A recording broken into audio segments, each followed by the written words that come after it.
language lovers, and welcome back to Blatantly Bookish. Today I am here in my living room, which is a bit of a different filming scenario for me. I'm just eating breakfast, having a nice cup of tea, and I figured my room has no windows and terrible lighting. My roommates are gone for the weekend, and it is a beautiful sunny day, albeit freezing, but beautiful and sunny, and there is perfect lighting. And why not sit in my living room and film for you guys? I actually was supposed to volunteer today, but I went to go volunteer. They told me they didn't need me, and so here I am. I also wanted to announce that I started a Twitter for this BookTube channel. I'll leave a link down below, and if you tweet, please follow me there as well.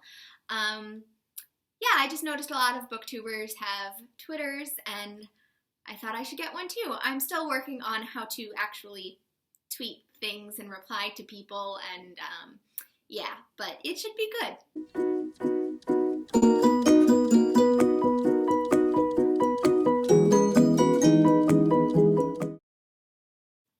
I know I still owe you guys a review on Fingersmith, and it is coming, but I wanted to do this today instead because I felt like it.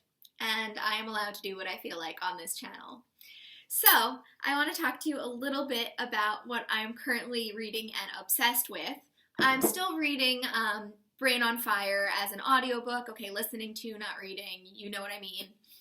And that's going really well. I have about 2 hours left, and I'm very excited about it. But I already talked about that a little bit in my previous video, so you can check that out if you want to. But today, I'm going to talk a little bit about the book that I'm currently reading and obsessed with, which is Unmentionable by Therese Oneill. You may have seen this book going around on BookTube a little bit. It is sort of a history of the Victorian era, but a history of the dirty underbelly of the Victorian era. The stuff that you don't usually hear about in novels, things like how they went to the bathroom, and it makes you really appreciate modern conveniences, to say the least. But it's written in an interesting way that we're going back in time with Therese Oneill, and it's written from a 21st century point of view, that we're going back, and it's actually quite judgmental on the Victorian period, especially because, you know, it's written 200 years after the era it's talking about, more or less. And I'm just thinking, 200 years from now, what will people be saying about how antiquated everything I do today is? I can only imagine. It's a beautiful book, and it is hysterical. I mean, you can see the inside. It's just, can you see it? It's so pretty. It is so pretty. This is obviously a library copy, so it's not mine, but this is a gorgeous book if you did want to own it. It also has some interesting pictures inside, just a lot of interesting pictures. You probably can't see any of them, but I'm flipping through for you anyway.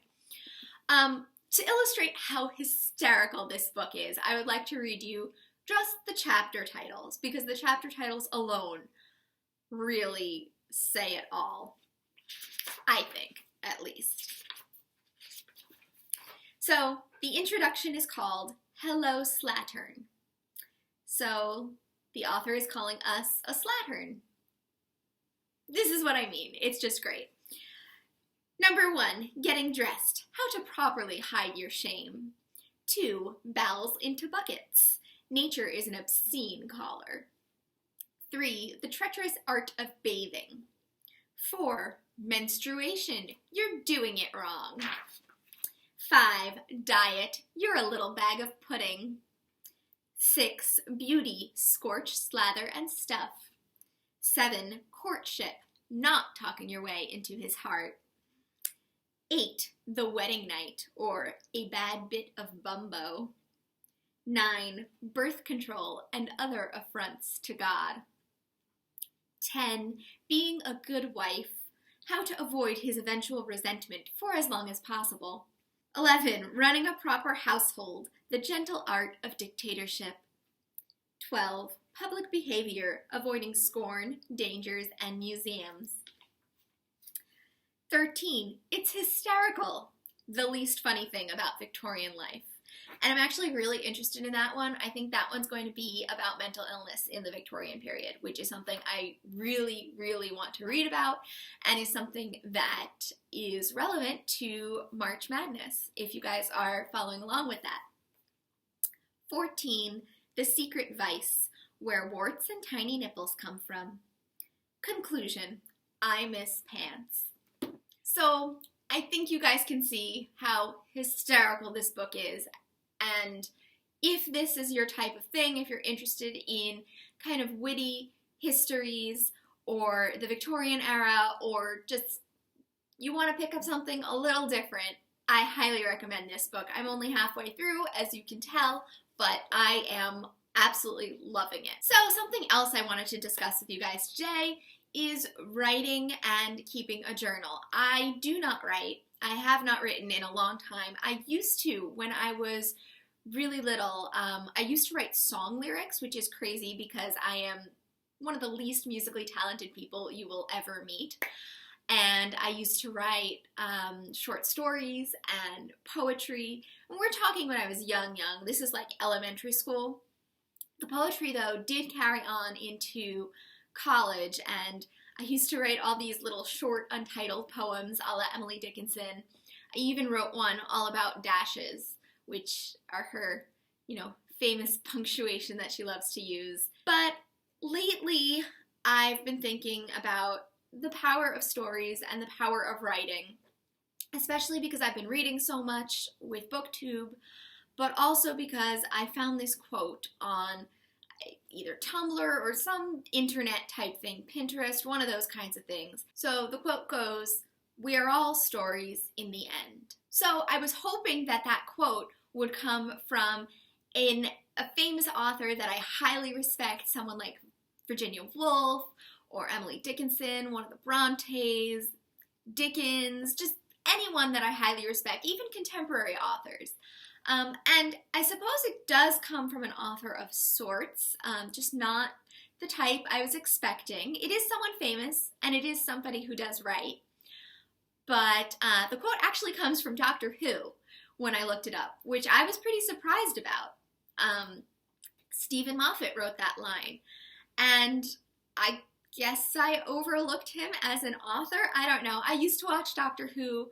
I'm about a season and a half behind. So it was just shocking that that came from Doctor Who, and that a quote from Doctor Who in conjunction with reading Station 11 made me think that much about life and about literature. So I guess you never know where the most powerful quotes will come from. So this quote and the recent reading of Station 11 that I did has got me thinking about stories and the power of writing as a whole. What is left when there is no more society, when there is no more us? What will people look back on? What will they see? What will they know?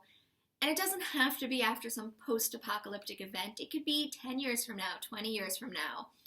Why does some literature stick with us, like Shakespeare in Station 11? And why do other pieces of literature become dated? Just things like that I've been exploring lately.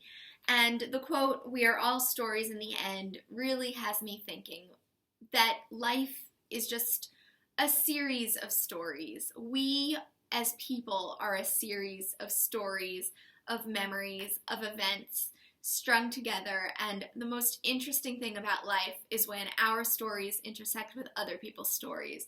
We're minor characters in other people's stories, and sometimes we can be major characters in their stories as well. And it's fascinating to see how their stories link up with ours and the impact that they have on our lives. So it's just something I'd like to explore more. I wish that I could view the world as a series of stories. I actually know somebody who does that, who is very special to me. They view the world as a series of stories and events, often humorous ones, but still. And I think that's just the most wonderful outlook on life. I think it's so easy to get caught up in viewing life as your own personal story without realizing the impact that you're having on others, or the impact that others are having on you. And of course, reading about these stories helps us view the world a little bit like that, but I think becoming the architect of those stories and actually writing them is in some way more valuable in training the mind to live life that way. And that's something that I'd really like to do. This has inspired me to start writing again and to keep a journal. Now, I haven't actually started yet. It's something I've been contemplating now for a while, but I had been bullet journaling. I tried to experiment a bit with that, and I had terrible luck with bullet journaling. Bullet journaling is not for me. I hate to say it. It's a wonderful idea if you're not an organized person, or if you like to break things down into their little details and minutiae. But for me, the bullet journaling didn't work. This was my failed bullet journal. I didn't want to keep like a calendar because I have a planner, but I realized that I've lived 20-something years being a pretty organized person, and I do a really good job of keeping everything up here, organized in my mind. I don't need to break things down the way that bullet journalers do. Bullet journaling for me actually started stressing me out because I would break everything down into these tiny, tiny details that my mind already just processes automatically. I tried keeping like a spending tracker, but I realized that I already do that. It's called my bank account. I click online and it keeps track of it for me really, really nicely, actually.